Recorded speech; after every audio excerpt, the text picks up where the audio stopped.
బడికి పోనాని మారాము చేస్తే బరిగలిరిగేటట్టు అవ్వగొట్టేది, ఎంత కొట్టినా వినకపోతే దూలానికి కోదండమేసేది, భూమక్క రాదక్క కట్లు ఇప్పేది, ఆఖరికి బడి తోవబట్టేది.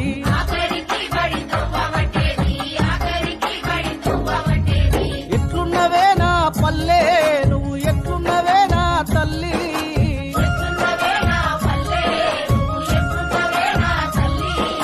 బొంబాయి నుంచి మా నాన్న వస్తే కేలలు తెచ్చేది, కారీలు తెచ్చేది, కాళ్లకు లబ్బరి సైండీలు తెచ్చేది, కొత్త కొత్త డిజను బట్టలు తెచ్చేది, మేరొల్ల కిషనుకు గుట్టుకు ఇచ్చేది, వేసుకొని చూసి మురిసిపోయేది.